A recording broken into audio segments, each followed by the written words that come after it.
got a short email here, and it says, you've had a few videos on the stream flowing to you. So he's mentioning how, or referring to how I have referred to streams of revelation constantly flowing in my mind and heart through the day.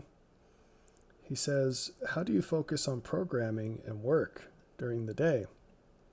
At the moment, I've got so many thoughts, I feel like I capture them and say, okay, now it's time to work. Then when I sit down to focus, I get messages from friends and family asking great questions, and I'll send them responses and clips from my notes. Is it time blocking, saving notes and responses for later, and batching them? So I will give you a very short answer and a very long answer. The short answer is, yeah, sure. I mean, the easiest way to do this, if the Holy Ghost is going to flow information to you based on anything you pay attention to, the secret is not paying attention to things. If you want to turn off a spigot, you turn it off. With the Holy Ghost, you can't turn it off without turning it off on everything. So instead, what you do is you aim it. It's like we teach people at rifle ranges. When I was in the military, I ran a lot of rifle ranges.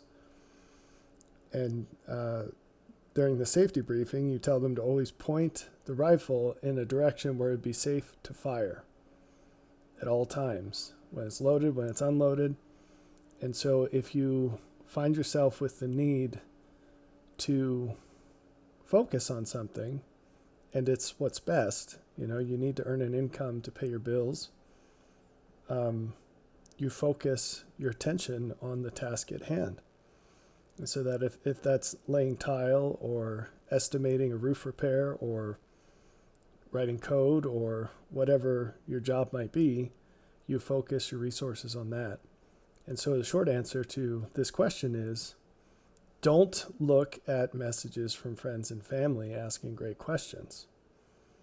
So yeah, time blocking, don't look at your phone, don't look at your email. You might find it necessary to multiplex by having special emails for work that you exclusively check during the day. I set up a system where my wife had a special hotline to reach me for emergency purposes, where my connections to friends and family were turned off during those times. And so she could get a hold of me when no one else could. And then I also told her, here's some examples of things that are high enough priority to interrupt me. And if it's less than that, use these other channels and I'll get to it when I get to it. And so we established a system where that all worked out. And that's very useful even in just very practical terms, nothing about revelation and God speaking to you, but in setting up layers of priority, you absolutely have to cut off people's ability to interrupt you with things that are less important than whatever you're doing. And it's not enough to say, well, I'll look at it and then I will turn back to what I'm doing. Flow is a real thing. You can Google it. There are very intelligent people who've said good things about it, and that can change your life. That's actually much more related to the long answer than I figured it would be, because I'm just going to put this in rough cut terms, so don't cling too tightly to it. But as you ascend in the kingdom, you're going to find that the productivity that comes from you will be less predictable and more responsive to things outside of your control, namely God, than being something directive that you can schedule. Like from 9 to 5, I'm going to do this, that, and the other thing. It will be now, okay. In saying that, I'm not detracting from the many things I've said and the many more things I'm going to say about the importance of scheduling. What I'm saying is, as you ascend in the hierarchy of the kingdom of God, your productivity will less and less resemble a typical 9 to 5 workday. You're going to be leveraging impromptu revelation from God, unexpected opportunity, and more than anything else, the ability to inspire and enable others to yield productivity much greater than anyone following the 9 to 5 standard template of I'm selling my time for money. You will be selling light for money, which sounds bad, but it is actually, in this sense, you're not merchandising the gift of God. You're, well, as you'll see, you're doing exactly what we're supposed to do. And we all need to find our place in this system and contribute to it fully, if we want to make the most out of the blessings God has made available at all times in the history of the world. As Paul said, there are different parts of the body. And the funny thing about this is, far from saying, hey, I don't know, setting up some, again, just using nomenclature that people are familiar with, some priestly class, some aristocracy, some spiritual aristocracy, far from that. You're setting up the path where everyone can contribute their maximum, and there's a very clear path to progression. That's the key. It's not sort of this bifurcation of servants and masters per se. That's not what we're talking about. We're talking about everyone getting the maximum out of what there is to have, and having a very clear path forward for their own self-determination and improvement. That's very important. So perhaps a not terrible analogy for this is understanding the rank structure in the Army, in the U.S. Army. There are, and this is a pattern followed in many different military configurations, but there are enlisted people and there are officers, and there is a path between the two. I for one, I began as an enlisted person, and I ended as an officer. And they have different duties that are extremely dependent on one another, and there are individual preferences. An officer is not better than a non-commissioned officer or an enlisted upper rank person. They are different, and they have different responsibilities and different authority, and it's all essential. So people have a path where they know their role, they know their purpose, they have a clear path to something different if that's what they want, and everyone is afforded everything they need to have exactly what they want. And that's what God provides to us. So without further ado, I'll get into the much longer answer. And this is good because it intersects with other things that I need to address, some of which are chronologically important. So this is a good time to go ahead and do this. So I prepared some slides, and I also I wrote out a little bit of what I will say at the end. I actually started with that, and I thought, you know what, we need a picture. So here we go. How to be productive in the world as you ascend to God. Now I realize that this person that emailed me, we're exceeding their question, and I just want to make clear, many times when people write me emails or say something, or I just see something, I take bits of that and I mix it with other bits of things, and I generalize it a little, and I'll just freely float back and forth between specifically addressing something and then talking about what should have been asked in this case, or that's not a knock against the writer. He will appreciate this. But also just kind of carving out a broader path in the case where that's not this situation, but if it's a corrective thing, I'm just trying to get the most bang for the buck. So please don't take things personally when they're not intended so. But if they apply, see what you can get out of them. Okay, the way I'm going to take this, I just want to share some thoughts about complexity, which bear with me if any of this seems like a surprise and it's a mystery how it could possibly be connected.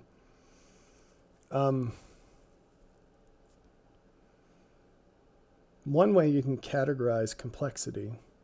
So complexity is a measure of uncertainty. That's what it is. But it's also a property. And the property is the same thing as the measure, but it's interesting because one facet of complexity is that it's hidden and poorly understood. And so it's always fun to try to explain something that by its very definition is closer to invisible than visible, and almost always more misunderstood than understood. So here's a very quick attempt to touch on it. Something can be simple, complicated, or complex.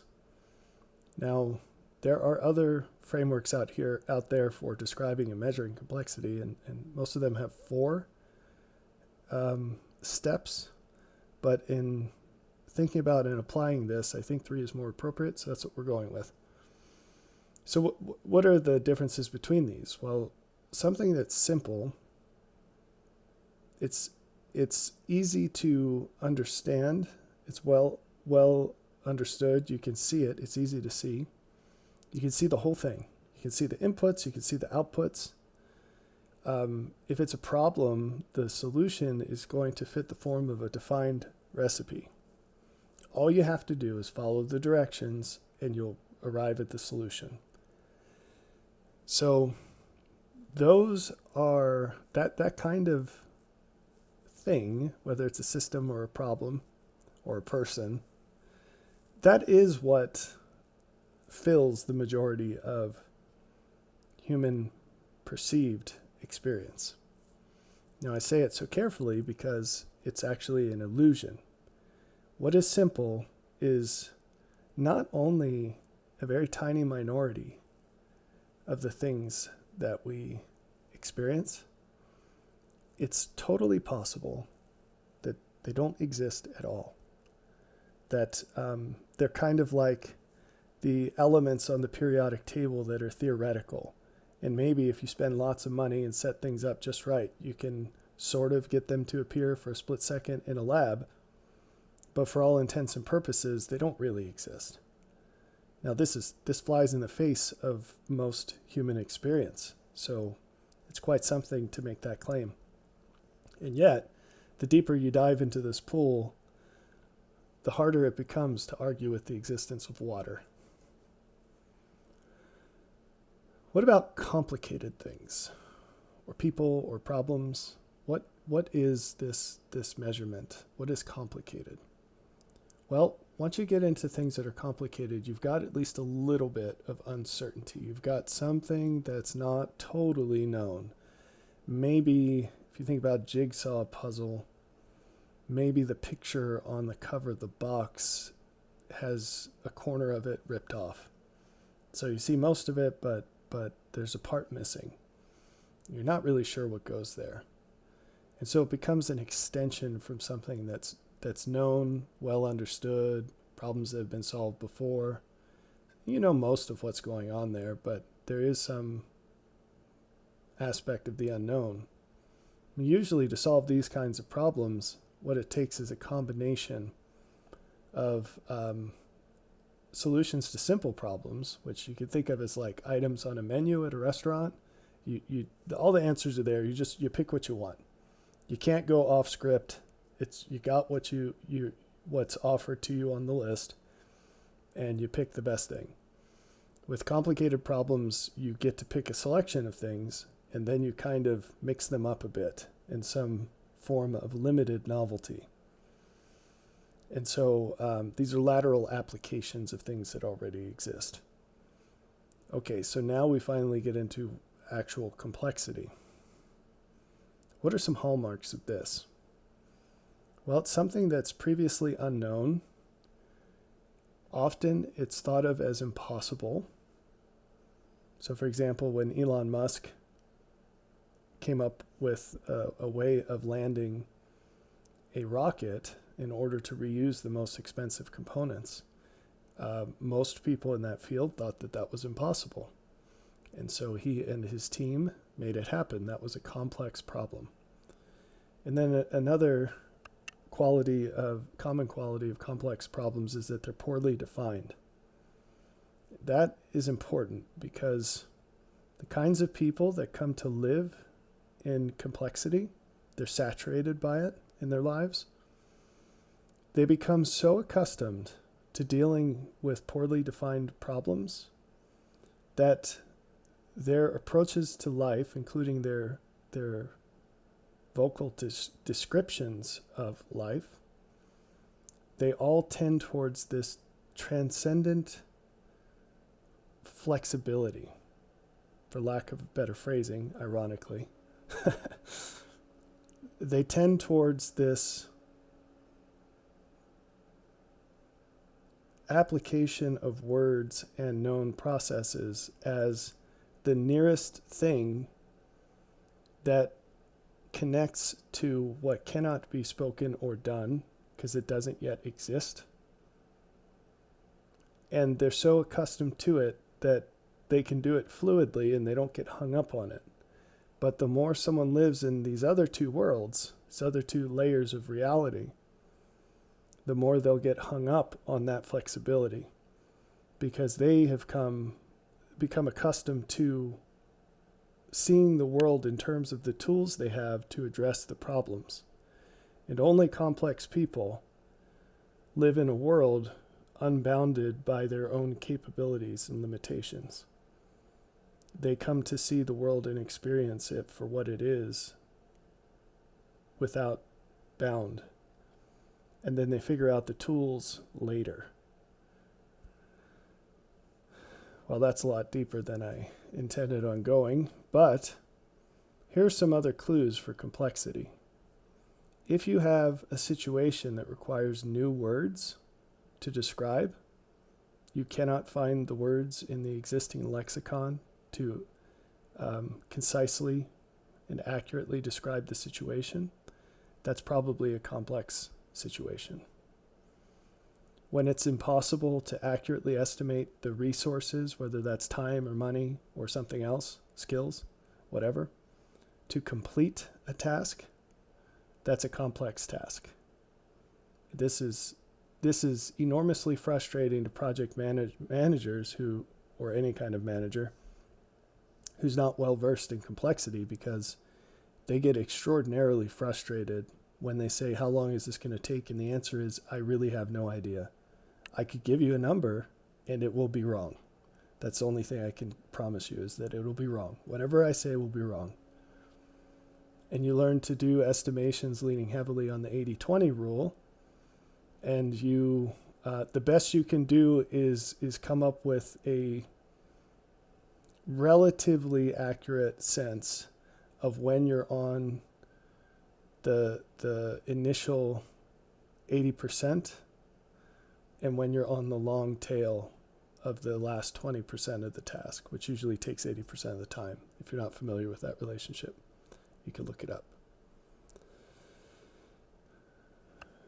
Another property that's equally frustrating to people working in this space is that you really don't have any clue whether what you think might work is going to work until very close to the end, maybe until the end. Now imagine that if you have an engineer mindset, for example, and I know a lot of times programmers are called engineers, and I don't like that appellation because I've known enough engineers to marvel at their precision up front. And a programmer is about as far as you can get from that if they live in the agile framework. It's just kind of, it's not willy-nilly or just try things until it works, but it's an incremental process, deeply incremental, and you don't know the answer at the beginning. And like I said, on complex problems, you don't even know if there is an answer or how long it's going to take to get there You just have to have a long leash and just keep burning money until you get there. And the midnight oil. Money and midnight oil. So a complex solution, it's going to require almost complete implementation before you know you've got it. And sometimes complete implementation. And then you know it works. Because it works. But you didn't know ahead of time. You just had to have faith. Okay. The other hallmark, which is quite unfortunate, is that solutions to complex problems almost always are severely constrained. And so a real world example of this is as our world becomes even more complex, what you're going to see is the avenues to temporal success will migrate from being a few things that almost always work, like someone says, I want to be a surgeon so I can be rich. Well, 10 years ago, that was a really good idea. Today, it's a terrible idea. And I could go into why, but it'll migrate from a few things that are surefire, very likely to work, to very many things that are still a dramatic subset of all possible choices, but that only work in very specific conditions. And a lot of those conditions will have to do with the individual. And you're going to see this. You might not recognize it because it's a pretty complicated thing to think about. No meta level irony intended here. But you will see that the people over the next, say, 10 years, the people who are able to maintain a semblance of middle-class life in the United States, they are going to have a collection of very strange circumstances that allows them to maintain that. And if you have eyes to see, you might already see this. But in the things shortly to come, you're going to see it more pronounced. So there are many implications for this.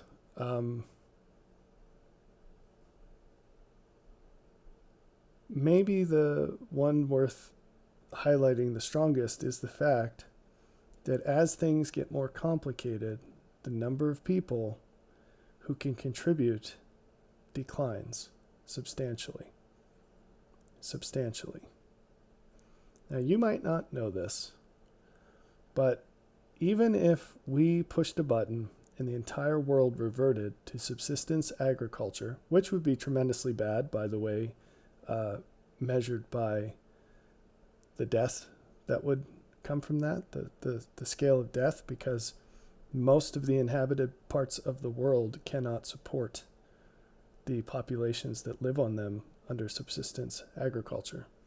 However, suppose that wasn't a problem and magically those people wouldn't die or whatever. But if we push that button, it might shock you to know that something like, say, 18 to 25% of those people, of the people, lack the ability, not the will, not the motivation. They are absolutely incapable of supporting themselves under those conditions, up to 25%. Now, you look around and you say, wait, how, what, why? And you can look into this. It's kind of a long topic to get into, but you could oversimplify the situation by just pointing to IQ. And it is possible to be dumb enough that you cannot farm land with your own hands, even if someone gives you the seeds and the land and even maybe some hand tools. You will absolutely starve to death.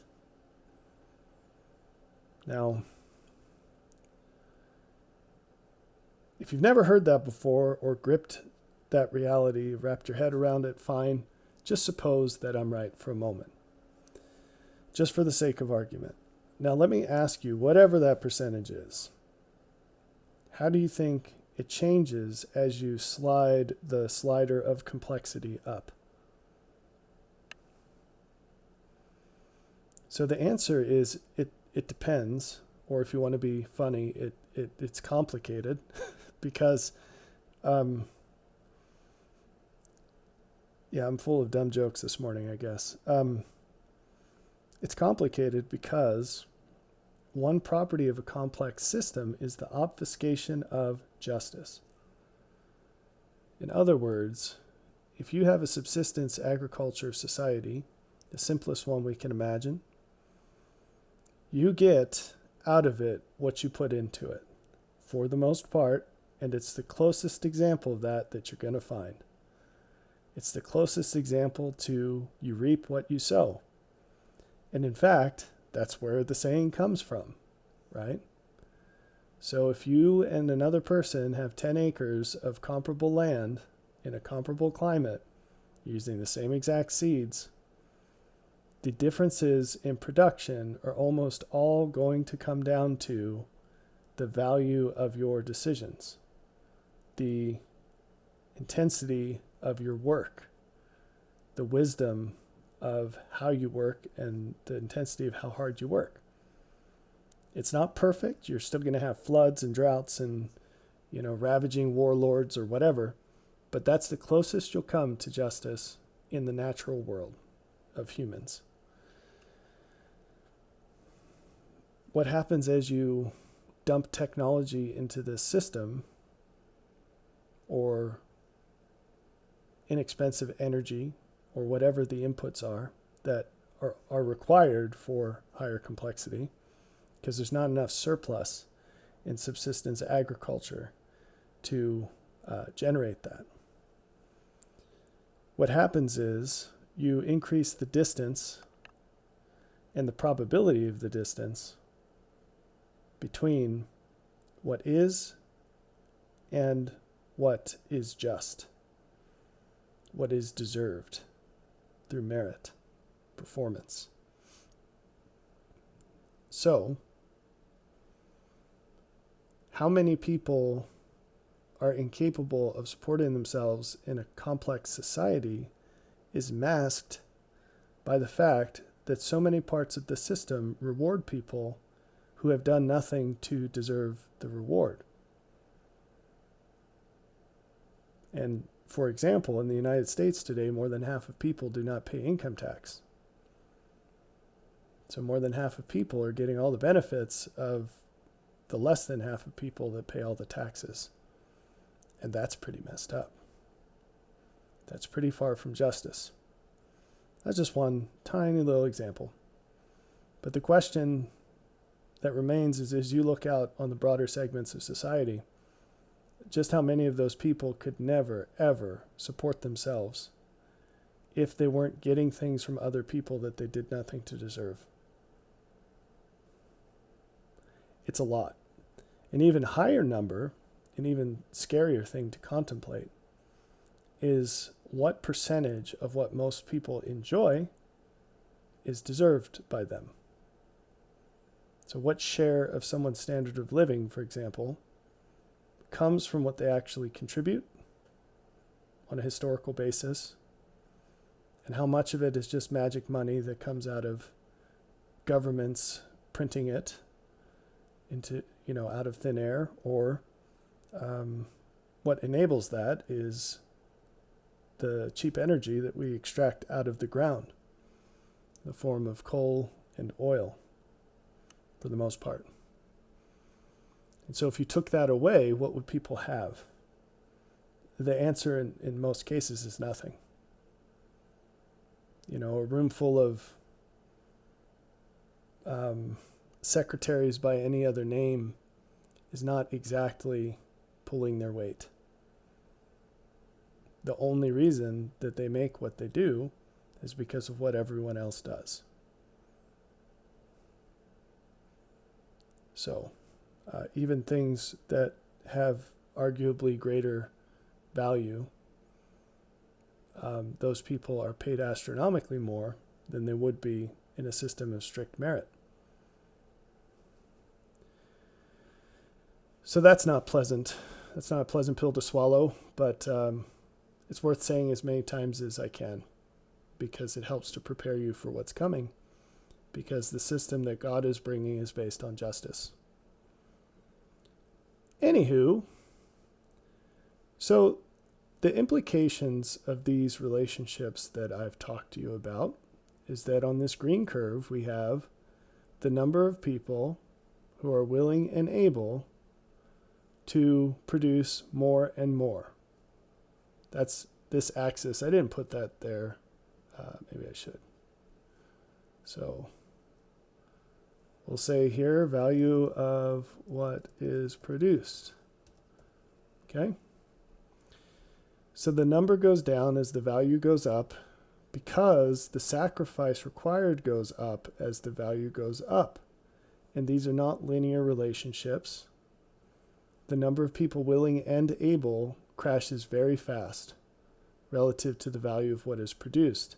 The sacrifice required, it's less easy to interpret this curve, I guess, but every step costs more than the step before. And that's a property we've discussed before, because this isn't just an economic principle. This is true in heavenly things. This is one reason why holiness is hard to see. It's hidden to the normal eye, because we measure value in terms of absolute differences without thinking about this relative cost, which is exponential. The example I've used in other settings is, what is the difference between someone who does what is best all the time and someone who does what is best almost all of the time? On an absolute basis, they're quite similar. On a relative basis, they are worlds apart. Worlds apart. So, the fact of the matter is that reality is complex. You can't get around it. That's how it is. Most people will never be able to understand enough about reality to directly contend with it in profitable ways. The more of that complexity that is revealed by being encoded into the system, we'll say. So what I mean by that is limits in technology and wealth put a hard cap on how much of the complexity of reality is perceptible by humans. You know, if we're living in a time where there are no libraries, there's obviously no internet, cell phones, there are no books even, then even though the complexity is there, humans aren't exposed to it. They have no way of seeing it. All they know is there are legends of catastrophes that happened long ago, and as long as you plant your seeds, you're going to get 5 to 50-fold return every year, dependably. And hopefully we've retained a little bit of information about crop rotation. And that's basically it. But the more access we have to the complexity, the more we have to contend with it. And these are not weird, I don't know. What's the word I'm looking for here? These aren't just crazy ideas that who cares, this is all weird. I'm going to tie it directly into the most gospel-y stuff. Just hang in there. But right now, I'll just throw it out there in case I forget later to make this explicit connection. What I'm saying about complexity, if you replace the word complexity with the tree of knowledge, it all holds. And maybe that should turn some light bulbs on. And hopefully they're not like CFLs where they need a long time to warm up. Okay, let's keep rolling here. All right, so now what I've decided to do before I get into this part where I'm just going to read, I decided to take you through most of Revelation 21 and a bit of Revelation 22.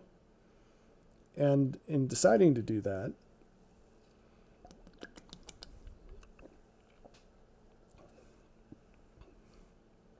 there's so much here that I wish I could take the time to talk about explicitly.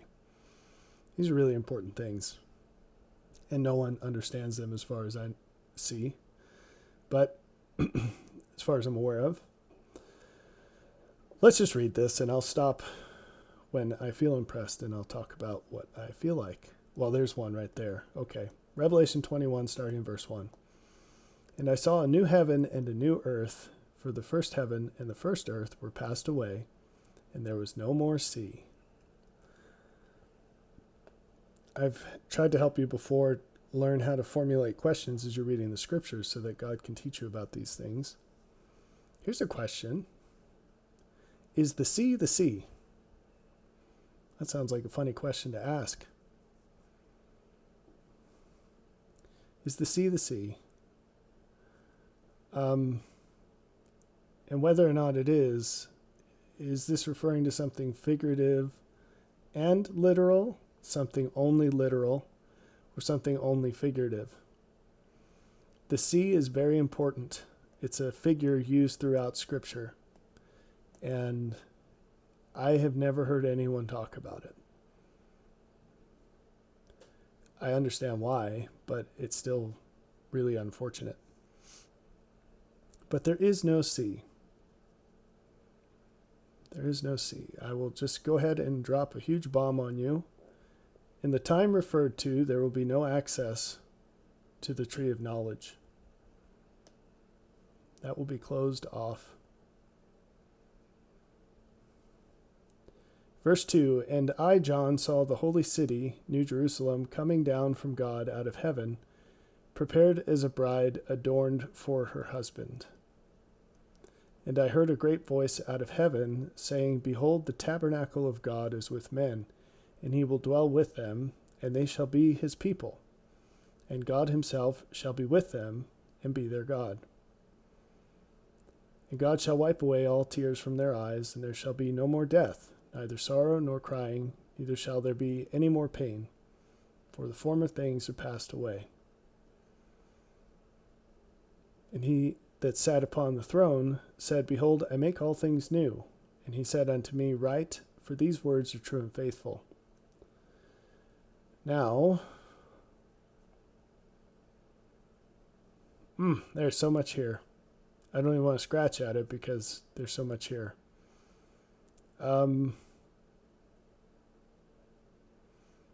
This verse 4 about God wiping tears from their eyes, this evokes a lot of imagery in the minds of people and their imaginations.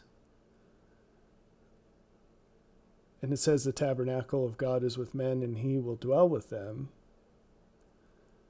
and God himself shall be with them.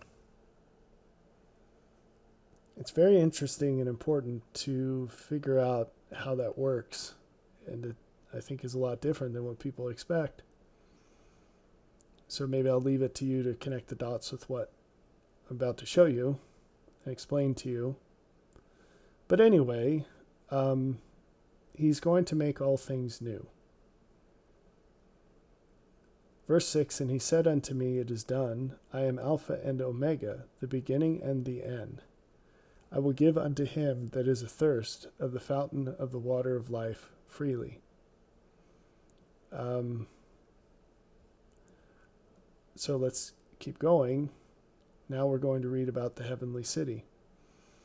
And there came unto me one of the 7 angels, which had the 7 vials full of the 7 last plagues, and talked with me, saying, Come hither, I will show thee the bride, the Lamb's wife.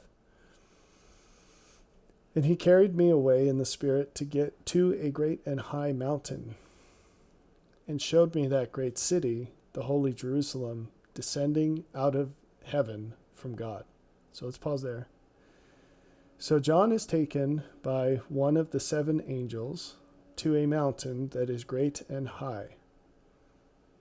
And then he sees a city coming down out of heaven from God. So this mountain is lower than wherever God is, and the city is higher than wherever the mountain is. But it comes down to the mountain. That's important. Verse 11, Having the glory of God, and her light was like unto a stone most precious, even like a jasper stone, clear as crystal, and had a wall great and high. So, by the way, now these are other opportunities to ask God, is this literal? Is it symbolic? Is it both? And what does it mean in either case? I guess those are three cases. In each of the three cases, what would it mean? And had a wall great and high, and had 12 gates, and at the gates 12 angels, and names written thereon, which are the names of the 12 tribes of the children of Israel. Now, is there a time in the scriptures where the Lord says something about the 12 apostles in relationship to the 12 tribes? He does. What does he say? He says, you will sit on 12 thrones and judge the 12 tribes of Israel.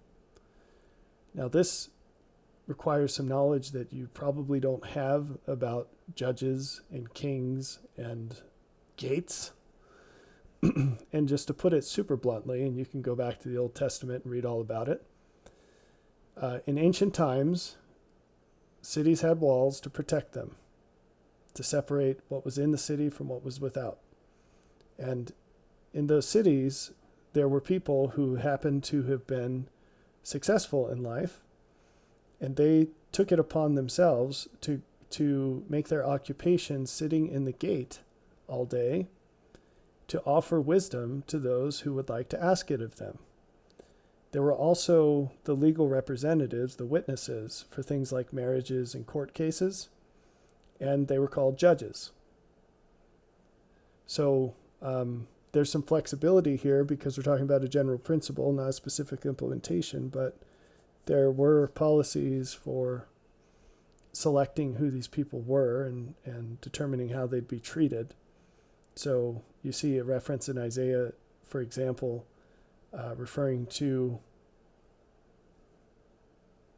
I think it says spurning, but basically acting negatively towards those who reprove in the gate, or the judges who sit to correct people and instruct them in better ways, and to turn away from this and treat it like a negative thing. That's what Isaiah references. Okay, but here we're talking about 12 angels, and there is a significant portion of people who believe that angels are created beings that are not in any way linked to humans. But the truth is that all angels are or were humans in mortality on this earth. And so we have 12 angels who are the 12 apostles. I'll just let you know that. And the names written on their on the gates are the 12 tribes of the children of Israel. The names of the 12 tribes. So is this figurative? Is this literal? Now I'm going to skip over descriptions of gates on each of the cardinal facing walls of the city. It's 4 walls. The wall has 12 foundations, and in them the names of the 12 apostles of the Lamb. It's verse 14. And he that talked with me had a golden reed to measure the city, and the gates thereof, and the wall thereof. Back in ancient times they used reeds as measuring sticks. And the city lieth 4 square, and the length is as large as the breadth. And he measured the city with the reed 12,000 furlongs. The length of the breadth and the height of it are equal. And he measured the wall thereof 144 cubits, according to the measure of a man, that is, of the angel. So there you have it, angel as a man. There are other references that you could use to prove that connection, but it's kind of silly that there's so much resistance to the idea, but it makes sense because of the emotional motivation to put a separation between us and anything holy, because it vacates our responsibility to become holy. If angels are so much greater than man, then we could never be as holy as them, right? If there's no connection there, then there's no responsibility. There's no example. And they do the same with God. And they say people can't actually be like Jesus, even though he commands us to be like him and to follow his example in all things. And it's kind of central to everything, but whatever. Okay, so you've got these figures of 12s, 144, which is also a very important number. And these foundations, we're told, are the 12 apostles. They're garnished with all manner of precious stones. And then it lists 12 different types of stones. That's really interesting, right? The 12 gates were 12 pearls. Every several gate was of one pearl. In the street of the city was pure gold, as it were transparent glass. And I saw no temple therein, for the Lord God Almighty and the Lamb are the temple of it. And the city had no need of the sun, neither of the moon, to shine in it, for the glory of God did lighten it, and the Lamb is the light thereof. So in the Holy of Holies, there was no candle. The only light in that structure was the light of the glory of God. And so this sounds reminiscent, doesn't it? But check this out. And the nations of them which are saved shall walk in the light of it. Not in its presence, but in the light of it, the light from it. So instead of the sun or the moon, they will have the light of God coming out of the city. And the kings of the earth do bring their glory and honor into it. That word honor, there's several uses of it in the New Testament that mean money. It means money. Not always, but sometimes. Like when Paul says honor the widows, it's very clear he's not saying, pay homage to them or reverence or something. He's saying support them with money. And he says the elders that strain themselves in the service of the Lord deserve double honor. Again, he's talking about money. So for those of you who would use Paul as an example of why ministry and money don't go together, you should actually read what he said, because you are in opposition to his position. Anyway, verse 25, and the gates of it shall not be shut at all by day, for there shall be no night there. And they shall bring the glory and honor of the nations into it. Again, these are the fruits of the nations. And there shall in no wise enter into it anything that defileth, neither whatsoever worketh abomination or maketh a lie, but they which are written in the Lamb's book of life.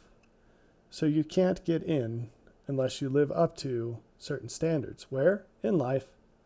And once you die, it's too late. So at this point, it will be too late for many to qualify to go into that city. So the light that comes out of the city, it's not the light that's in the city that they walk by. The nations or the outsiders,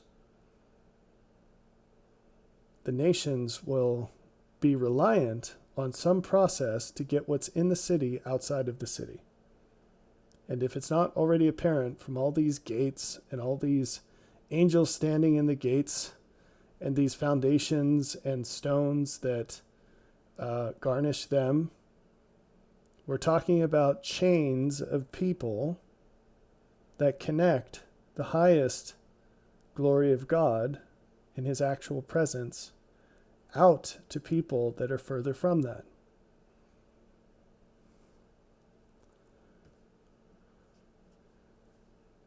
Now we turn to Revelation 22, the next chapter, and he showed me a pure river of water of life.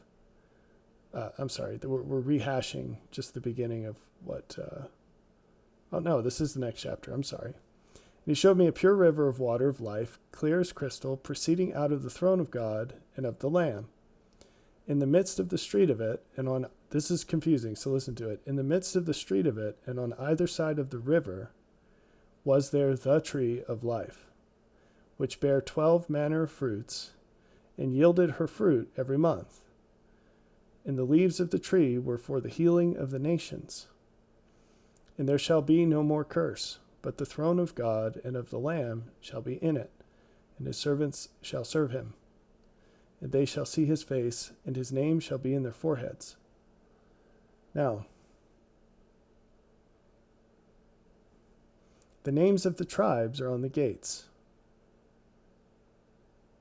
So each gate is assigned certain groups of people that can walk through it. And a name is a character. Now, the actual people that were the 12 sons of Jacob, they weren't so glamorous on average, right? But these are figurative things. And what do they point to? Well, the angel that guards the gate, that's what it points to. And what does that point to? It points to the Lord, because they have his name on their foreheads. Like the high priest wore a plate in his uniform. He had a plate on his head that had the name of the Lord. And the reason is because it was symbolic of having his name engraved in your forehead or in your heart and mind, or having his character pressed, or having it more correct to say you being pressed into his character. So everyone points to the Lord. And there's a chain of access of this and a transformation of the flow that begins as something that would not be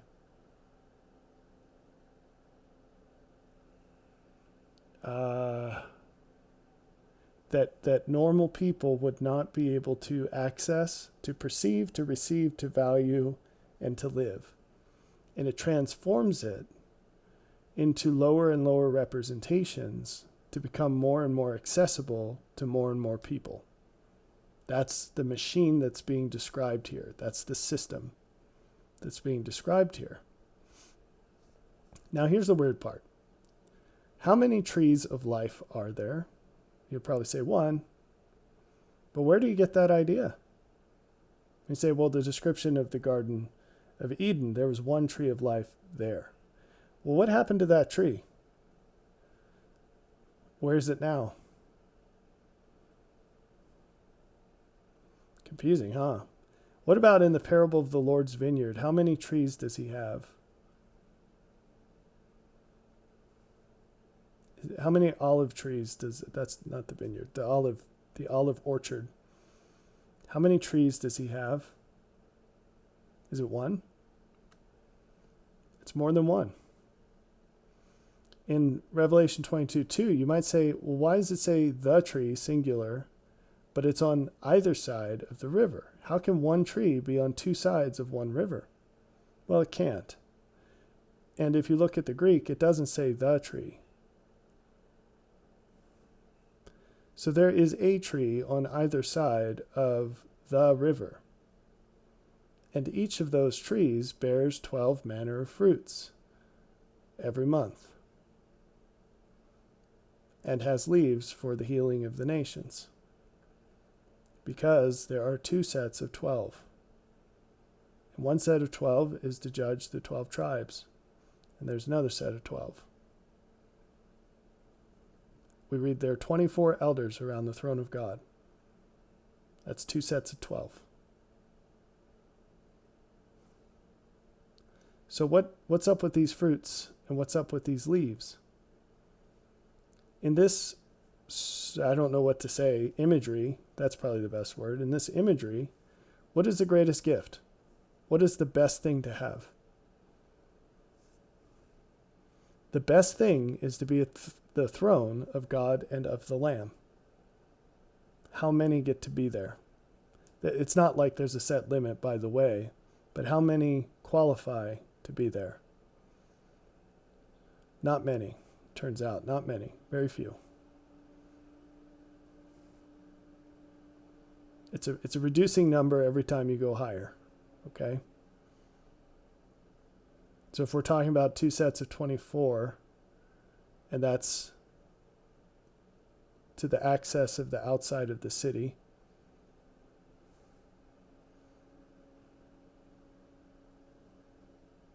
each tree bears fruit.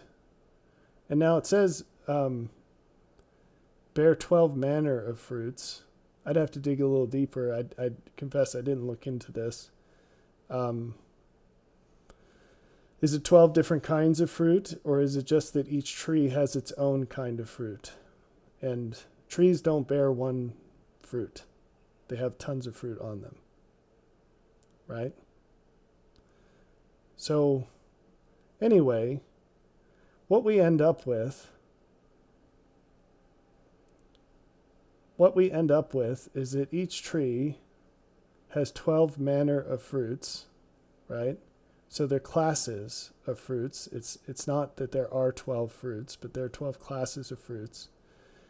And then from each tree, there's also a collection of leaves. But trees have way more leaves than fruits. That's true of trees. Okay, if you come out to my apple orchard, I'll show you each tree. For every apple that a tree bears, there might be 100 leaves. Who knows? So there's a ratio there, and it's large. So there's a river, there are 2 trees, there are 12 manner of fruits, and who knows how many leaves. It says the leaves are for the healing of the nations. And the nations, that's the outsiders. That's everybody else. Everybody else gets the leaves. And leaves heal. What does fruit do? Well, you eat it and it's sweet, or you plant it and it reproduces itself. The tree that produced it. So there's slight differences in the fruits. There's 12 different kinds. And it bears the fruit every month. So what's established here is classes of benefit and beneficiaries. So each leaf here in the picture is actually many leaves. Anyway, this starts looking like something, doesn't it? It starts looking like something we've seen before. And that's this. If you pay close attention to this, my picture's slightly off camera. There we go. If you pay close attention to this, there's actually a whole lot of information that I have not discussed that maybe we've gotten onto some keys for you to understand. But here's what I want to talk about. We're almost to the part that I was going to read. This seems like a very long video. The further you ascend in the kingdom of God, the less able you are to do what those who have not ascended can do. The fewer the people you can directly assist, but the greater the impact you can have. The further you ascend, the more you can help those who do not ascend to do what they could not otherwise do. The higher up you go, the fewer you can help directly, but the greater your contribution can become, and the more you can help indirectly. As you ascend, your impact will rely more and more on other people.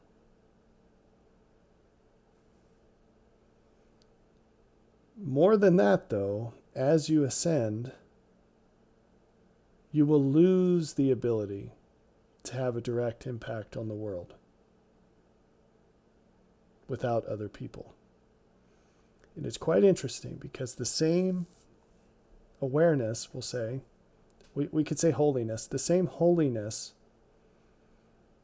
that makes you more effective than others turns into the thing that precisely prevents you from doing that. And I'm talking directly.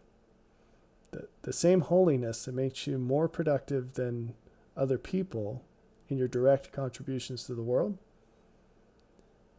will also turn you into a person who cannot have a high impact directly on the world. The greatest example of this is going to blow some minds, is God himself, the Father. Who came down? Was it the Father or the Son? Why?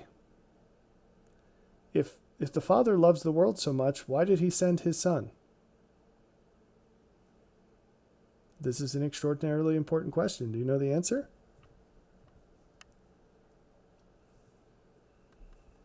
It's because as you become more like God, you do things that no one else can do, which prevent you from doing things that everyone else does. You optimize, and in order to optimize, you have to let go of things. And some of those doorways you cannot come through again. Who the Father is, he became by doing what prevented him from coming down as Jesus did. Just as what Jesus did prevents him from doing it ever again. But he did it because someone had to.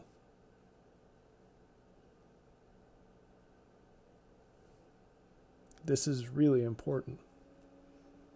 It's really important because it's a principle. We think that these high, holy principles only apply to high and holy people.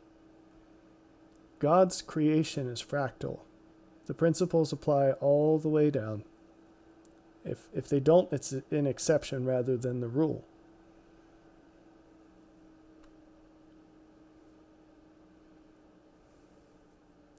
So let me give you some examples that are maybe less seemingly far afield, more practical, more familiar. And hopefully it just blows things wide open for you in the best way.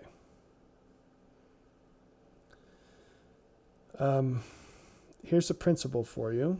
As a person ascends the ladder of heaven, the benefits of the qualities that God imparts to them will require more and more people of more particular quality themselves to fully manifest.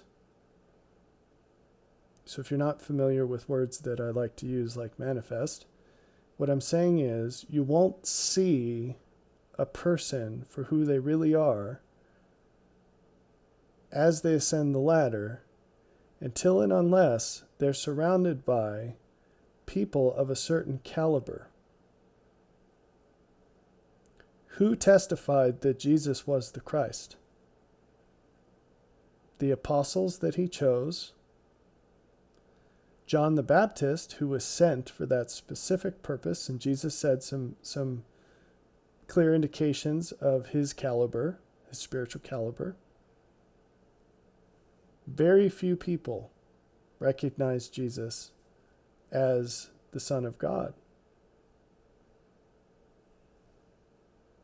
So how would people know he was if they hadn't said so? Moreover, none of those, well, he probably knew of John at least. They were cousins, right? But he had not called the 12. He had not interacted with John the Baptist in the way he did later. So who recognized who he was before he began his public ministry in the last 3 years of his life? And why didn't they notice? Why was it so difficult for the townspeople who lived in a very small village with Jesus his whole life? Why was it so difficult for them to accept anything he preached or any of the miracles he did? The first time he tried to minister to them, they tried to kill him by running him off a cliff. And the second time didn't go very much better.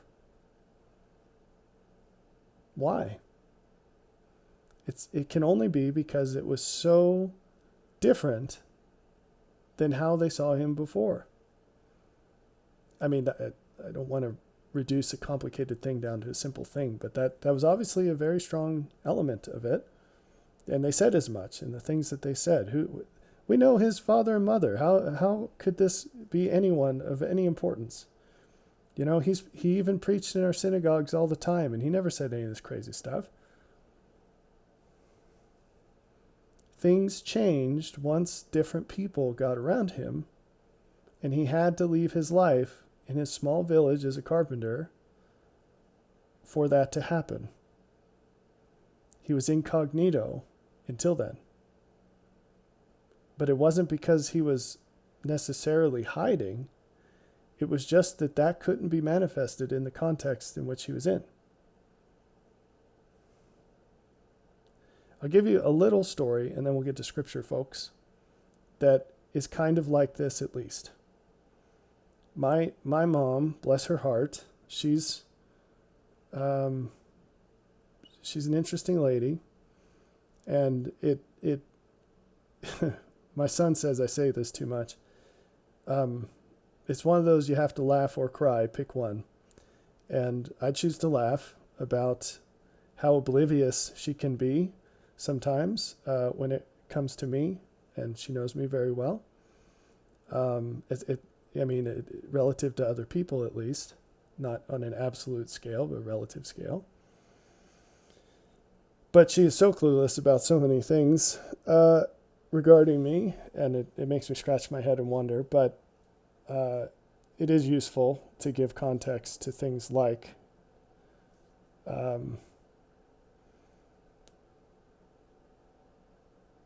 but to better understand things in the scriptures. I'll leave it at that, and that we would typically misunderstand. And one day she came to visit. This is after she lived with us for like 5 years, and then she moved with one of my brothers, and she came out to visit. And she was present on one of our Saturday project days, which is every Saturday when there's not snow on the ground, and which is like 2 weeks where I live, feels like. So she said, because my kids are hopping and popping, we're well organized, we're a greased up machine, and she said,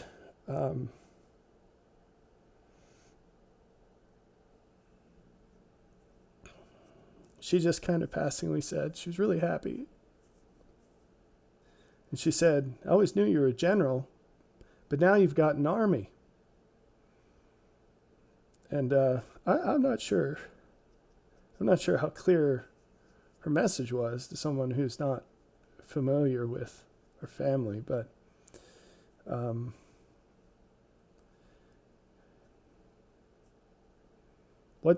one piece of what she was saying that's relevant to the present discussion is that, let's suppose that you're born to be an amazing general, and you're just a private. That's going to be really tricky because the same qualities that make you an excellent general are going to make you a terrible private. And God is optimized to be God, and that makes him, this is going to sound blasphemous, okay? But it makes him not so great at things that are less than being God. It's not well suited to that. And as you approach the one, you're going to pick up the other. So, let me give you some scriptural examples so it sounds less blasphemous. It's true. I don't really care how blasphemous it sounds, but I can help you be less offended at this, I think. Joseph, the son of Jacob, he was favored of his father among his siblings, his 11 brothers. But so he wasn't favored at all by his brothers. They quite hated him. And even with his father, he had a fancy coat, but he wasn't so favored that when he shared with Jacob this vision he had, where God showed him that a time would come when his father would be subservient to him, his father was not too pleased about it. And that reveals that even a man as spiritually gifted as Jacob was, and as experienced as Jacob was, could not see Joseph for who he was in that context. So his capabilities, they began to be apparent only after he was sold into slavery by his brothers and ended up in prison. So first as a slave, he was put in charge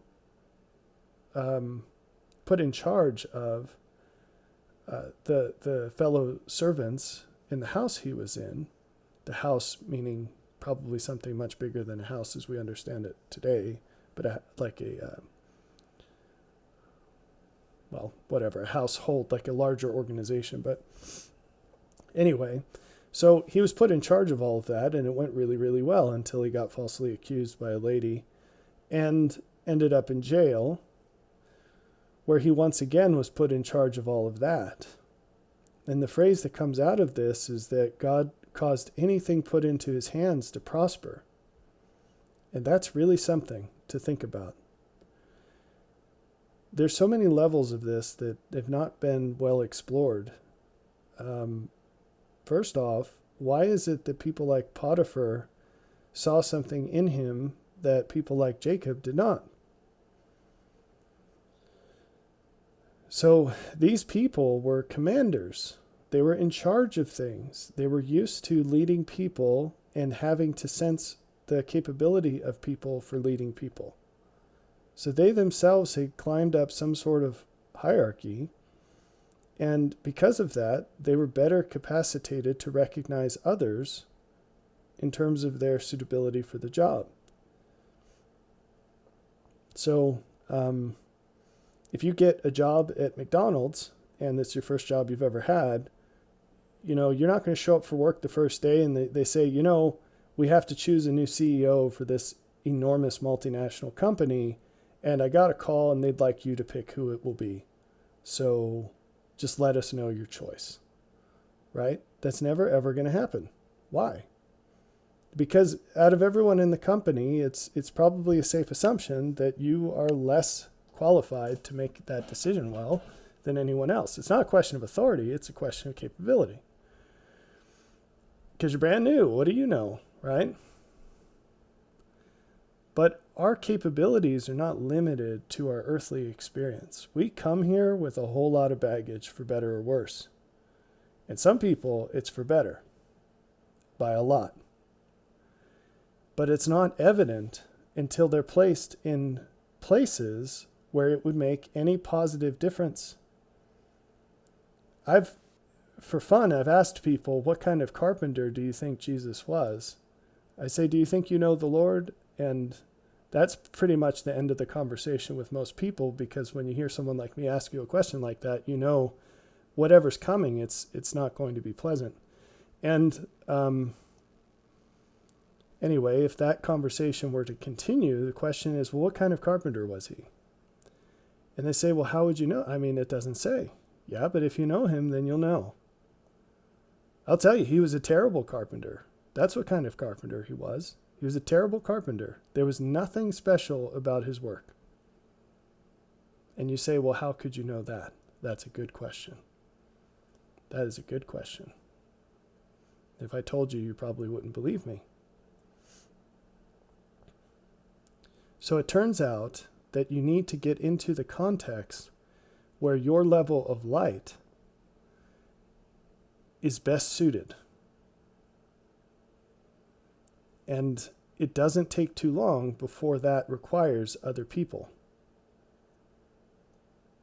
Now, I need to say here that the inclusion of other people is not a question of, again, like master-servant kind of weird, where our minds always go for some reason because we're just hard-coded Gentiles. But rather, it's because of how God's light transmits through the whole universe.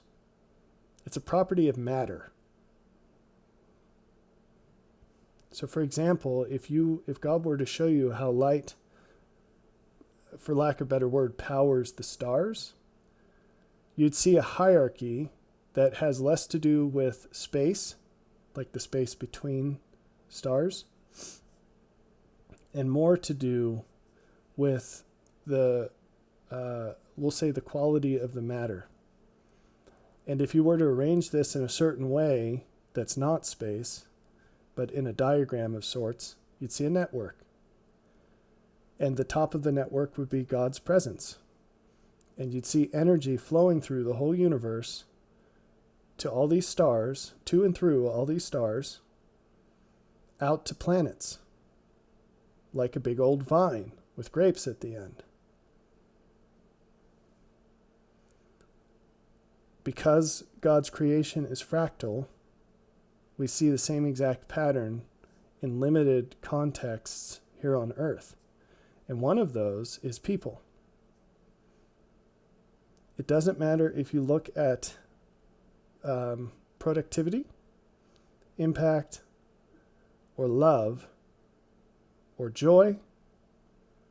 All of these things follow the same exact pattern.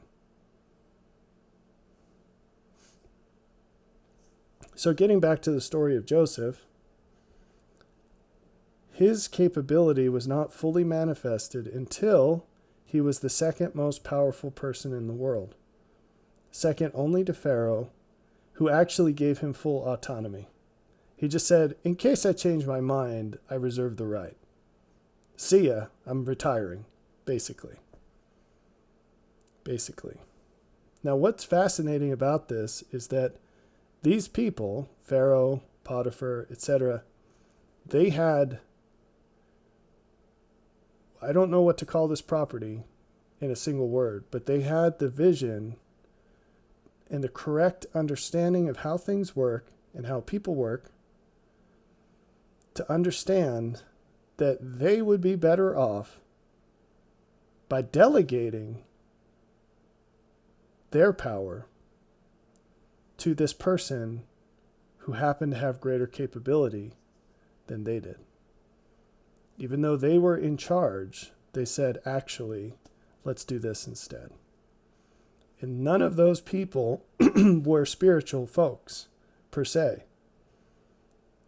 Jacob, who allegedly, right, was the head of the food chain, so to speak, on the spiritual side, he blew it the most. And these other folks who weren't even in the system, allegedly, they got it the best. Isn't that a little reversed from what you'd expect? And so it is today, because Jesus said, the children of light are often less wise than those who live in the world of mammon. And one reason for that is because spiritual people, especially religious people, who sometimes aren't spiritual at all, maybe mostly, they don't make decisions and use their brains on spiritual things like they do in temporal things. And people who are temporally successful, typically, they realize that these principles are something that is universal. Now, not always. They tend to magically not apply them to their personal lives, but they're well versed in these principles. They go study them. They try to find better things. They find better ways of doing things. They try to cling to what works, let go of what fails. And what spiritual person do you know who does the same? And Jesus chastised people heavily for this. And he said, when you see red clouds, you know there's going to be a storm. Why don't you apply even that level of reasoning to your spiritual lives? Because you'd be much better off. You'd see the things that you're blind to. You wouldn't make such bad decisions. And particularly in what was Jesus addressing? Their ability to see him as holy or not. And what are we talking about here? The ability to see a person as holy or not. And to connect that to, oh, you know what would be the best benefit to me? Doing whatever I can to promote this person. Because it's just going to end up as a better result for myself. Anyway, Joseph's abilities were not obvious when he was the son of a shepherd. and a younger son at that. He wasn't out in the fields with his brothers. He was staying at home because he was too young. Or something. Maybe he was just hopeless. Maybe he wasn't super young. He was just terribly hopeless as a shepherd. That's totally possible. He's all thumbs. Is this a single example? Are we over extrapolating here from a single data point? What about Abraham? It seems to me that it's probable that Abraham was the most wealthy man alive in his age. He was the Elon Musk of the times. But how did he get that way? So he had some wealth from his family growing up, sure. How much of that he took with him, I'm not sure, because he left. He left that whole system. And what did he trade it for? To be a nomad, a shepherd, wandering land that wasn't his. It was promised to him sometime in the future, but it wasn't his. He was a guest. And somehow he amassed a huge fortune. How did he do it? Now, you might say, well, he got a reward from that one king when the king tried to marry his wife and then went south, and it was part of his attempts to get guilt-free with God. The king gave him lots of money or this or that. Okay, fine, whatever. But would he have become the world's wealthiest man or something close to it just through that? So understand what wealth meant back then. It wasn't just gold and silver and jewels. It was people and livestock. So how did Abraham amass this basically mobile ranch of 300 men, it says, and their women and children besides?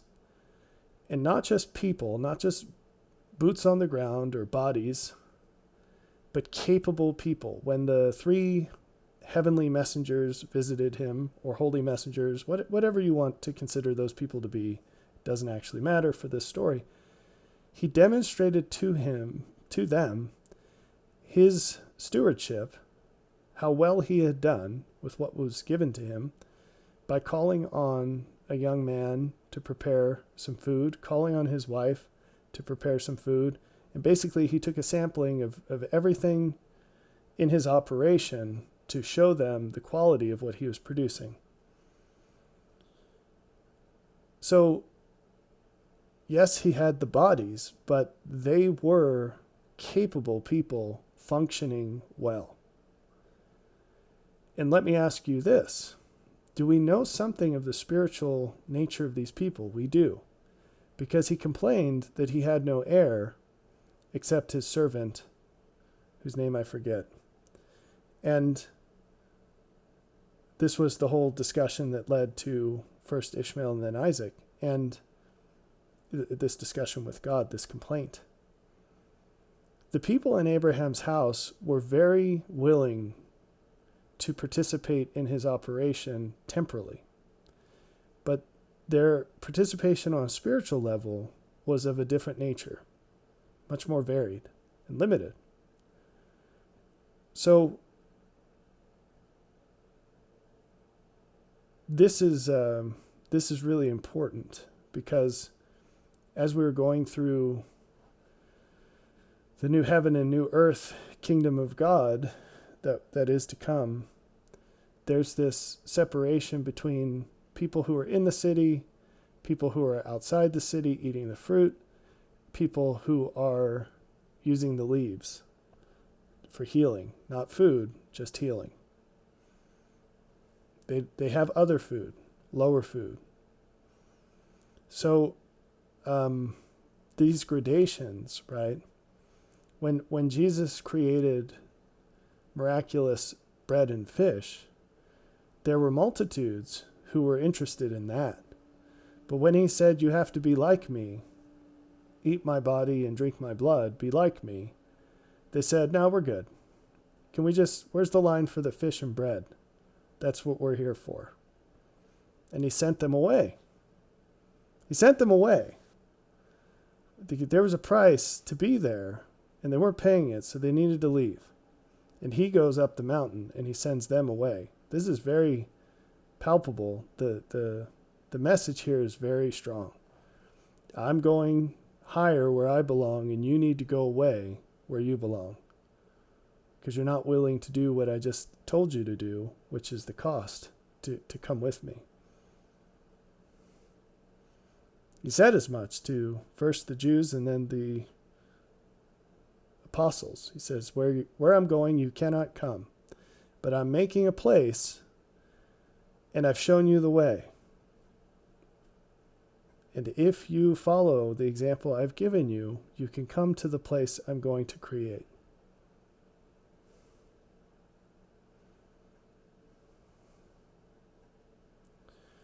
So, Abraham was another example of this pattern.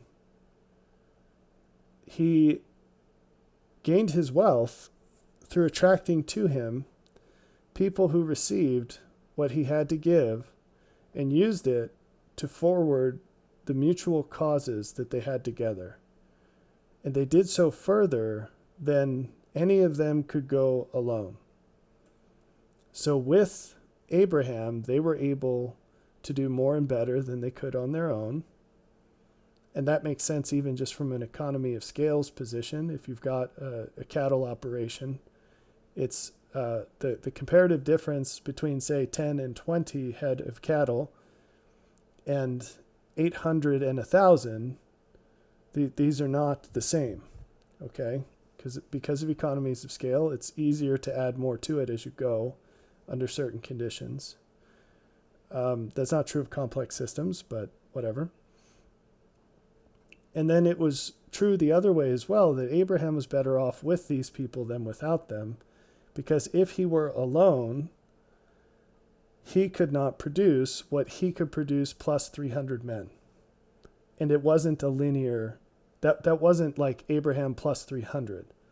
That was 300 plus Abraham. Maybe that's a times Abraham, not to get weird with math here, but it was a 300 men times Abraham, not an Abraham plus 300. So all 300 of those people were doing much more and better than they would have without Abraham, which gave Abraham a way to contribute to them at his level to produce much more through them than he could himself. And they all won. It was a win all around. Does that make sense? And this is the actual answer to the question I was emailed. If you want to be more productive as the stream of revelation flows into your life, you need to find people who will receive what you have to give and use it to forward mutual causes. Now, other parts that are very important to mention with this. The culture in Abraham's time, and you could do this same analysis with King Benjamin, which is frequently trotted out as a counter-argument to ministry and money. They say, well, if King Benjamin could do it, and he was a king, and he didn't even charge taxes. King Benjamin lived in his own kingdom, where he got to make the rules. He got to make it a system where there were no taxes, right? And where you got to keep, therefore, you got to keep what you earned. And he had so little to teach the people that as an old man who had been reigning his whole life, he finally got around to teaching them Repentance 101 for the first time in his whole life. Is that the ministry that you want? Because you've already gotten that. So we do not live in a culture where you get to keep what you earn. In fact, we don't live in a culture where you earn what you deserve in the first place. And if we did, things would be dramatically different than they are. For most people, things would be worse. And for some very few, things would be an awful lot better. So the cultures Abraham lived around were aligned enough with the justice of God, even though they weren't, quote unquote, God's people. They were righteous enough in terms of justice that he was allowed to peaceably walk through the land his whole life, basically, and live off of the land his whole life with no government harassing him, and retain what he rightfully earned.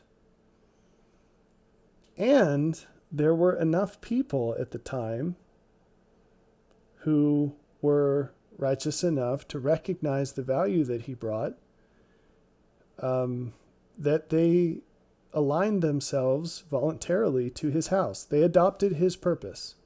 For all intents and purposes, they became his servants.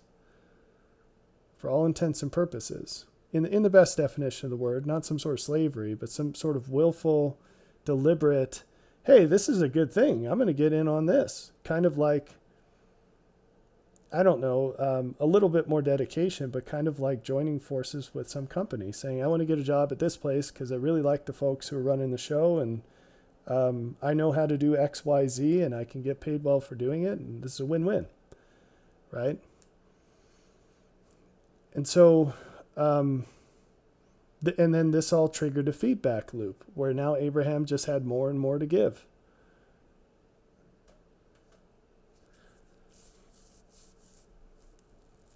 So for a time, American culture tended towards this. I don't think it ever really approached it, but it tended towards the formation of these kinds of groups. And you saw this in basically post-war corporations, maybe, if not earlier. But, corporate structures where all successful companies, by and large, they emerged from single individuals or very small groups of people with bright ideas willing to make enormous sacrifices beyond the norm. And it evolved into a big old successful company where maybe that person or people, they were still running the show, maybe not. But it was this structure to kind of formulate these groups and sustain them. And this is, however pure that was at any time is a question, but it's certainly corrupted now due to the shifts in foundations, underlying foundations of things like cultural training and cultural norms, and then a whole bunch of stuff from government like taxes, regulation, government enforced monopoly, and so on, where the barriers, and you know this if you've ever started a business, the barriers to entry and the barriers to survival are enormous now. It's not just a system where you can have brilliant ideas and make great sacrifices and the likelihood of success is high. It's approaching the opposite of that, where the better your ideas, the harder you're willing to work, the less likely it is you will get anything close to what you deserve. And I mean that in the literal sense, not in the Generation Z sense of I deserve equals entitlement. I mean I deserve equals merit. So laws of cause and effect, reap what you sow. Not reap what your neighbor sows, because he has more wheat than you. Okay. So beyond having a culture that's just about as aligned away from justice as a culture can be, there are only very few people who would ever voluntarily align themselves with someone that they explicitly recognize as better than them. That is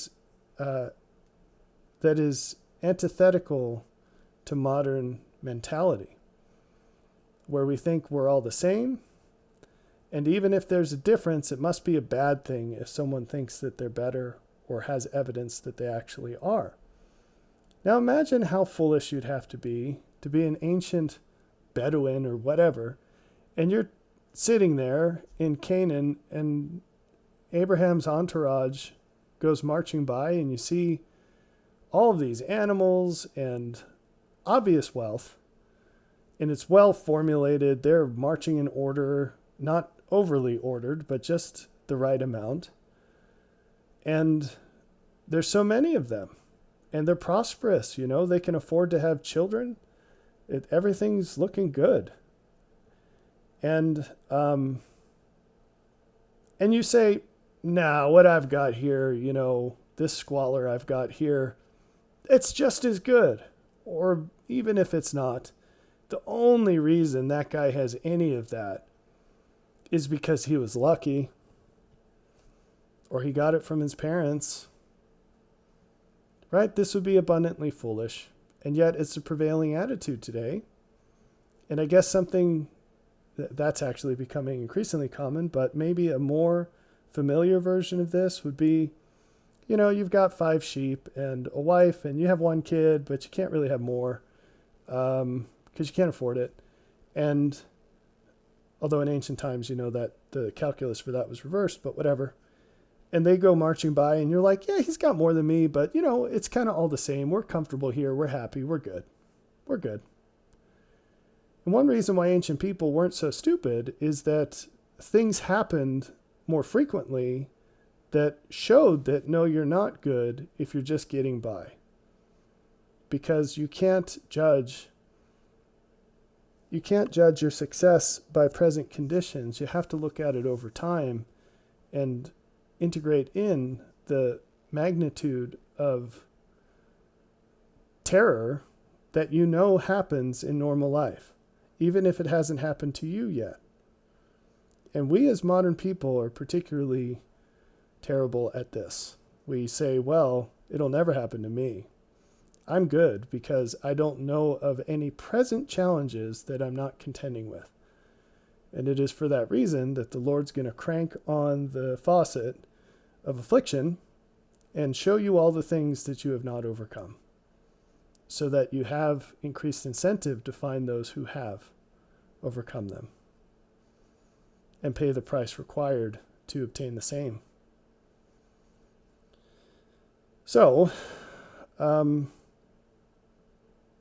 sum up, if you want to counterbalance the flood of revelation you receive, you need to find people who will respond to the light you bring by producing more than they otherwise would, and shifting your work time allocations from scheduled blocks of routine work to the more unpredictable and responsive world of the creative work required to enable otherwise normal people to achieve the extraordinary through reducing the complexity they contend with. And now we go full circle back to here. Your job is to do this. You push down what you have. Well, this is push up, but we could reorder this to be more accurate because this is reality. Okay? Almost everything is complex. Almost nothing is simple. And basically, you rearrange your life so that instead of working in this space where you run circles around everyone you know, or this space where you're still at the head of the pack, what you do is you create higher order systems to enable these people to do much more than they could otherwise do, and these people to do a heck of a lot more than they could otherwise do. And so you asked me, how do I do this as a programmer? I realized through a chain of terrible revelations that the product that we were building in my company was vastly more complex. The problem we were addressing was vastly more complex than anyone in the space had ever even imagined. And they were all too scared to even do so. And with 20 of me, we could crush this thing into powder in no time, but there aren't 20 of me. And so with one of me, I had to learn to operate at this level instead of these other 2. And then, well, I kind of already knew how to do that, but I had to learn how to, in addition to taking on the things that only I could do, how to go like the extra mile and extra 10 miles to not just solve those problems myself, because that was limited to my time per week, but to solve meta level problems that enabled these people to do this and these people to do this. And I don't expect that's going to make much sense to many people. It will make sense to the person I'm answering, whose question I'm answering. That's how you do it. You have to enable people to operate at higher levels of complexity through creating systems that bring it down to their level. So you lift them up.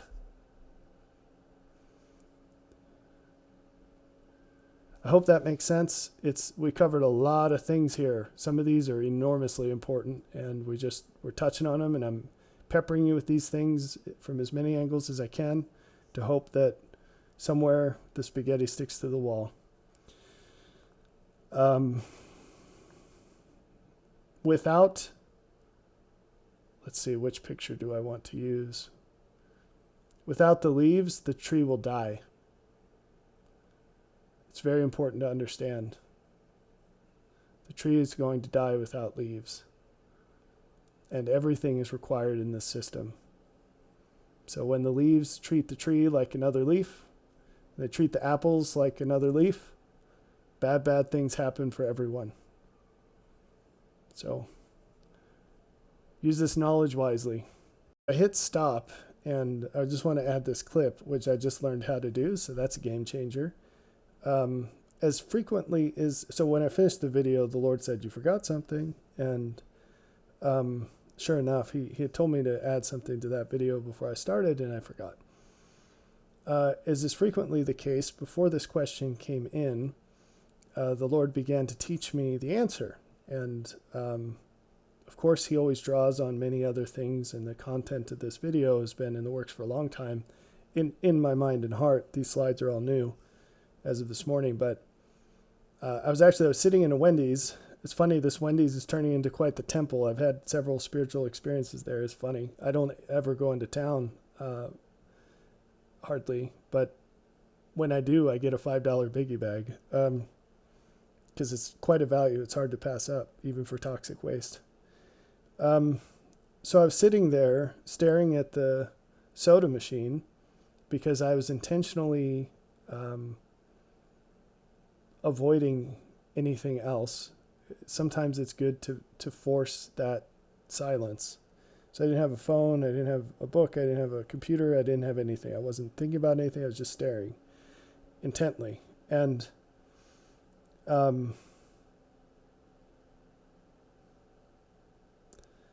Lord spoke to me, and he said, do you realize that the volume of what you've been creating with these videos lately,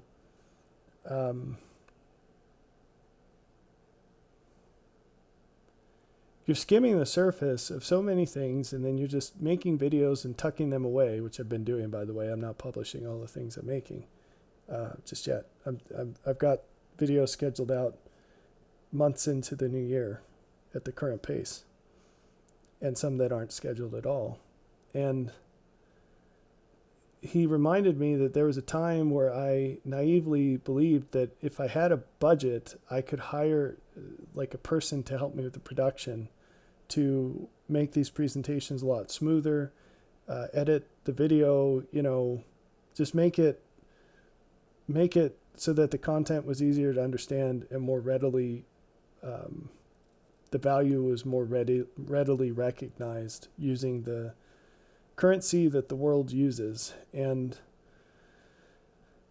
which I just absolutely do not have time for. I'd have to sacrifice the value that in the currency I use to do so. And he said, just bringing that up, I already knew where this was going. I said, man, I'm an idiot, which is a frequent refrain in conversations with the Lord. And I said, that's crazy. At the time, that would have worked, but I can see now how that wouldn't be even close to a sufficient number of people. And he said, how many do you think you could feed? What size production crew do you think you could feed if you were doing something where you had a team of people, where you'd record things, or not even record, you'd sit in a meeting and just speak like this. Just say, here's an idea, here's an idea, here's an idea. Did you think about this? When this happens in the scriptures, this is what it is. Here's a question. God tells me the answer. And just in real time, almost like a pitch meeting. And then they all go out and you farm out these things because you can spout off this idea in 2 minutes that might take somebody 5 hours or 5 days to develop out fully. And I said it would have to be at least 20 people. I thought about it and I was like, I could feed 20 people full time, absolutely, with content creation and never repeat myself. And that's a crazy thing to think about, isn't it? Now, why do I bring this up? Well, it connects to many things that we've been talking about, not just in this video, in general. But that hopefully is something you can directly, it's harder to describe the temporal production if you've never been in these sorts of things. It's really hard to imagine one person enabling, say, 20 or 100 or even 1,000 people or 10,000 people to do much more than they could do by themselves. But, those of you, and I know that there's a contingent of software developers that watch these videos, you know that there are developers out there who single-handedly enable other developers to be worth twice as much as they would. And you could have a set of 10 people that you do this for. And so if you're a team leader and you have 10 people that you're making twice as valuable as they'd be without you, and they're all, let's just say round numbers, they're all making $100,000 a year. What are you worth to the company? 10 people are making $100,000 extra in value a year because of you. And that's without getting into the complications of taxes and things, because it's a lot more than that. Well, you're worth $1 million. So there will never be a company that pays you that much. And that's because the world's an unjust place. But that's what we're talking about here. But if you're in different fields, it's really, really, really hard to think about that. But this is, I worked at a hospital. There's something. What's a surgeon that's worth 10 times as much as another surgeon? What does that look like? Because it's not like the programming example where one surgeon enables 10 other surgeons to be twice as valuable, right? It was weird. We had this team, it was me and another guy with a guy who was leading us, kind of interfacing between us and the various parts of the ecosystem of that machine. But we were the developers, and our job, we worked in a radiology department. Our job was to increase their profitability, which is a really bizarre mission to have if it wasn't already bizarre enough to have a development team embedded in a radiology department in a hospital. That is so weird on many levels. And it's because the guy that was leading us was quite a visionary in at least some good ways. Anyway, the one project we did, we were tasked with increasing the profitability, I can't even say that, of the operating room. They had some insane amount of money they were billing per minute in the operating room, and their objective was to bill out every minute they could. And so we were tasked to do some data mining on the usage data to try to find some way they could make more money. It turned out to be an extraordinarily simple problem, because what we found was there was one doctor there who was wasting, I can't remember how much time, but it ended up being something like $6 million a year in the operating room time, because he was always late to his surgeries. And so they would reserve the time, but then not bill it. And so he got a pretty swift reprimand. And it turned out we didn't really have to do anything complicated to find this except look at the numbers. So in a traditional company, you get paid for what your consistent value output is. But as topics get more complex, your actual value is not what's routine. You can't measure it that way because it's intermittent. And it's not direct, it's indirect. So these are things to think about, and it's not typically what we do think about. So rolling back to the measuring value directly approach, if you measure value directly in traditional ways for the content that I produce, I don't know, you could do page counts or minute counts or blog post counts or something like that. But quality-wise, or content-wise, I guess, there's no direct way to measure the value. So for me to suggest that a staff of 20 would be kept busy with this and then produce much, much more refined and accessible content, And by the way, that is not my plan. I don't have any plans for that, but I'm just trying to express that it's hard to see value when you're not in the context required for it to be manifested clearly. And you might watch these videos and say, oh, there was one nice idea from that. There was one nice idea from that. I don't know. I have no idea what your reaction to this is. But the truth is you're being blasted with highly concentrated things that in many cases have never been revealed since the foundation of the world and are extraordinarily important for the times to come. And if you don't get that, it could be for a lot of reasons, including maybe I am completely wrong about that, right? But if I'm right, then part of it is just it's not unpacked enough for you to see it, or it comes so hard and fast that you can't catch it. And so this is very much connected to this idea of productivity as you ascend in the hierarchy, because as you have more things to say and do, and whatever the domain might be, we talked about programming, medicine, and now spiritual things, you can't measure it the same way. You can't contribute the same way. This is what I'm producing is not content for the masses. It's content for the few so that they can, in a virtual version of this staff, they can take these ideas, polish them up, chop them apart, polish them up, expand upon them, and feed them to other people in ways and means that are more readily digestible. So I needed to add that clip. Now the burden is off. Have a good day.